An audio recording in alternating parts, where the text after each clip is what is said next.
Details చూస్తే మాజీ మంత్రి జయగొండి హరిరామ జోగయ్య లేఖ రాశారు. కూటమి విడుదల చేసిన మేనిఫెస్టోలోని హామీలు అధిక శాతం ప్రజలకు ఆమోదయోగ్యంగానే ఉన్నాయని తెలిపారు. ఇంకొన్ని హామీలను ప్రకటిస్తే 100% ఆమోదం లభిస్తుందని సూచించారు. ఈ మేరకు తెలుగుదేశం, జనసేన, బీజేపీ కూటమికి జోగయ్య విజ్ఞప్తి చేశారు. బీసీలకు ప్రతిపాదించిన పెన్షనర్ల వయో పరిమితిని అర్హులైన అన్ని కులాలకు వర్తింపజేయాలని సూచించారు. బీసీలకు మాత్రమే ప్రతిపాదించిన 4000 పెన్షన్ను అర్హులైన అన్ని కులాలకు వర్తింపజేయాలన్నారు. జనాభా ప్రాతిపదికన అన్ని కులాలకు సంక్షేమ బడ్జెట్ కేటాయించాలని కోరారు. విద్య, ఉద్యోగాల్లో రిజర్వేషన్స్ సౌకర్యం ఎస్సీ, ఎస్టీ, బీసీ, కాపు కులస్తులకు జనాభా ప్రాతిపదికన కల్పించాలన్నారు. పెరిగిన నిత్యావసర వస్తువుల కొనుగోలు కోసం తెల్ల కార్డు కుటుంబాలకు 1000 రూపాయలు అందివ్వాలని కోరారు. ఈ అంశాలను ఎన్నికల మేనిఫెస్టోలో చేర్చాలని తెలుగుదేశం, జనసేన, బీజేపీ కూటమికి జయగొండి హరిరామ జోగయ్య విజ్ఞప్తి చేశారు. మాజీ మంత్రి హరిరామ జోగయ్య మరో లేఖ రాశారు. ఇదే అంశంపై మరింత సమాచారాన్ని మా ప్రతినిధి రాంబాబు అందిస్తారు. రాంబాబు చెప్పండి, హరిరామ జోగయ్య మరో లేఖ రాసినట్లుగా తెలుస్తోంది. ఆ లేఖ సారాంశం ఏంటి? అయితే ఇక్కడ చూసినట్లయితే కొద్దిసేపటి క్రితం హరిరామ జోగయ్య లేఖ అయితే రాయడం జరిగింది. సారాంశం చూసుకున్నట్లయితే తెలుగుదేశం, జనసేన, బీజేపీ పార్టీల కూటమి విజ్ఞప్తి చేస్తున్నాను. ఏదైతే ఎన్నికల మేనిఫెస్టో సంబంధించి ఈ 3 పార్టీలు కలిసి రూపొందించిన ఎన్నికల మేనిఫెస్టో ప్రజలకు ఆమోదయోగ్యంగానే ఉన్నాయని తెలుపుటకు సంతోషిస్తున్నాను. అయితే ఎక్కువ శాతం 100% పూర్తిగా ఆనందం లభించాలంటే కొన్ని ప్రతిపాదనలు అయితే తాను సూచిస్తున్నట్టుగా కూడా పేర్కొనడం జరిగింది కూటమికి.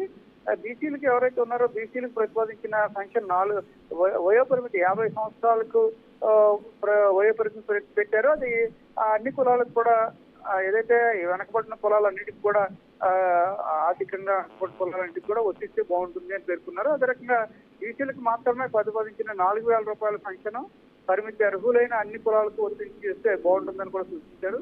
అలాగే సంక్షేమ బడ్జెట్ జనాభా ప్రాతిపదికన అన్ని కులాలకు కేటాయించాలని, అలా అయితే బాగుంటుందని కూడా పేర్కొన్నారు. తర్వాత ఇంకా ఉద్యోగాల్లో రిజర్వేషన్ సౌకర్యం ఎస్సీ, ఎస్టీ, బీసీ, కాపు కులస్తులకు జనాభా ప్రాతిపదికన కల్పిస్తే బాగుంటుందని కూడా ఆయన కూటమికి సూచించడం జరిగింది. అలాగే అత్యధికంగా ఈ పెరిగిపోయిన ఏదైతే నిత్యావసర వస్తువుల ధరలు అంటే ఉప్పులు, పప్పులు, పంచదార, నూనె, పాలు వగైరా అన్ని కూడా ఈ నిత్యావసర వస్తువుల ధరలు ఏవైతే ఉన్నాయో వాటి నిమిత్తం ప్రతి తెల్ల కార్డు కుటుంబానికి ఒక 1000 రూపాయలు చేదోడుగా 1000 రూపాయలు కూడా అందజేస్తే బాగుంటుంది.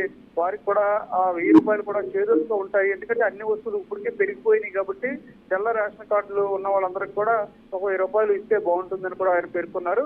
అయితే ఈ పైన పేర్కొన్న ప్రతిపాదనతో పాటు బీసీలకు ఒక న్యాయం, ఆర్థికంగా వెనకబడిన ఇతర కులాలకు మరో న్యాయం కాకుండా సమన్యాయంగా ఆర్థికంగా వెనకబడిన అన్ని కులాల్లోని తెల్ల కార్డు కుటుంబాలను ప్రాతిపదిక వారిని ముఖ్య అవసరాలుగా గుర్తించి 2024 సంవత్సరానికి సంబంధించిన ఎన్నికల మేనిఫెస్టోలో పెట్టాల్సింది కూడా ఆయన విజ్ఞప్తి చేయడం జరిగింది.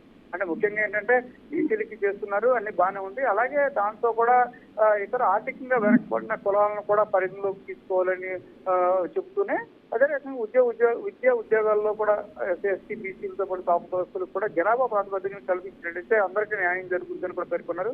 ఇక నిత్యావసర వస్తువులు రోజు రోజుకి పెరుగుతున్న నిత్యావసర వస్తువులతో దిగువ మధ్యతరగతి ప్రజలు, పేద ప్రజలు కూడా అనేక అవసరం పడుతున్న పరిస్థితులు ఉన్నాయి. ఇప్పటికే చాలా కాలం నుంచి వీళ్ళంతా కూడా చాలా భోజనం చేయడానికి కూడా సరైన భోజనం చేయడానికి కూడా ఇబ్బందులు పడుతున్నారు. అందువల్ల వారికి ఒక 1000 రూపాయలు తెల్ల కార్డులు ఉన్న పేద కుటుంబాలకు ఇస్తే వాళ్ళకి కొంతలో కొంత చేదోడుగా ఉంటుంది. ఈ 5 అంశాలు ఈ కూటమికి తన విజ్ఞప్తి అంటూ కూడా పేర్కొనడం జరిగింది. వీటిని పరిగణలో తీసుకుంటే కూటమి ఏదైతే మేనిఫెస్టో వరకు చాలా వరకు బాగుంది. ఈ 5 అంశాలు కూడా నేను చెప్పున్న 5 అంశాలు కూడా పరిగణలోకి తీసుకుంటే 100% కూడా బాగుంటుంది. అప్పుడు కూటమి ప్రభుత్వం అధికారులు రావడానికి చాలా ఉపయోగకరంగా కూడా ఉంటుందని కూడా తన సూచనలు కూటమి ప్రభుత్వానికి అయితే ఆయన విజ్ఞప్తి ద్వారా లేఖ ద్వారా విజ్ఞప్తి చేయడం జరిగింది. Thank you Rambabu.